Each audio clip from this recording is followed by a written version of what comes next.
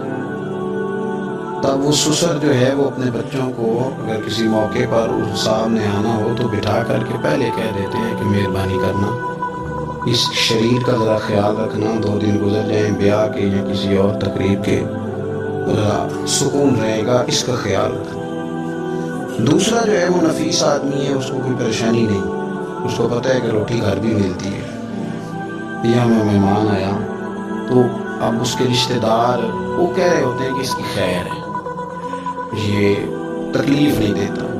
اب یہ جو صاحب ہیں یہ کہتے ہیں جناب میں نے ہر چیز کھینچ کے رکھی ہوئی ہے، میں جاتا ہوں تو سب کچھ سیدھا ہو جاتا ہے۔ وہ بھائی آپ کے شر سے بچ رہے ہیں، آپ جو اذیت دیتے ہیں اس سے بچ رہے ہیں، آپ کو عزت نہیں دے رہے۔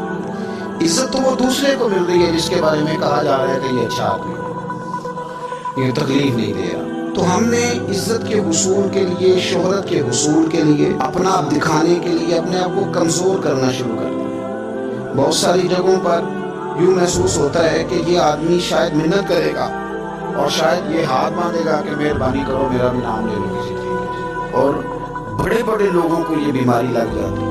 اللہ تعالیٰ نے مالی طور پر، علمی طور پر قوت بخشی ہوئی ہے، اعزاز دیا ہے، لیکن وہ اس خوف کا شکار ہے کہ میری عزت نہیں ہے، 4 بندے میرا نام لے لیتے ہیں۔ ایک حدیث پاک ہے، اس کو یاد رکھیں، نبی کریم علیہ وآلہ وسلم نے ارشاد فرمایا کہ جو بندہ دنیا میں شہرت کا لباس پہنے گا اللہ تعالیٰ اسے ذلت کا لباس پہنا دے گا۔ یہ بخاری مسلم کی حدیث۔ کیا مطلب ہے اس کا؟ کہ وہ جس رستے پہ چل رہا ہے نا کہ میں یہ کام بھی کروں تاکہ میرا نام ہو جائے، یہ کام بھی کروں میرا نام ہو جائے، فلانا بھی کروں تو میرا نام ہو جائے، کیونکہ مقصود نام ہے، اس نے لباس پہن لیا ہے شہرت کا، ارادہ کر لیا ہے شہرت کا۔ مانا یہ کہ اس نے اپنے اوپر طاری کر لی ہے، جس طرح لباس پورے وجود پہ ڈھانپ لیتا ہے، اس طرح اس نے شہرت ہی شہرت اپنے اوپر طاری کر لی ہے، تو پھر رب اسے رسوا کر دے۔ دیکھیں میں آج جو بات خاص کر کے عرض کرنا چاہ رہا ہوں، میں یہ سمجھتا ہوں کہ اس میں زیادہ دینداروں کو ضرورت ہوتی ہے بچنے کی۔ ایک بندہ اس نے حج کیا ہی نہیں تو اس نے حفاظت کیا کرنا، لیکن جس نے حج کیا ہے اس نے اپنے حج کی حفاظت بھی کرنی ہے۔ ایک صاحب یہ ہیں کہ جنہوں نے دین کا نام لیا ہی نہیں، اور ایک وہ صاحب ہیں جنہوں نے یہ کہا ہے کہ میں باشرہ ہوں، میں امامے والا ہوں، میں داڑھی والا ہوں، میں کرتے والا ہوں، میں فلاں صاحب ہوں۔ تو آپ بجائے اس کے کہ بغیر داڑھی والے پر طنز کر رہے ہیں، آپ نے اپنے آپ کو محفوظ کرنا ہے۔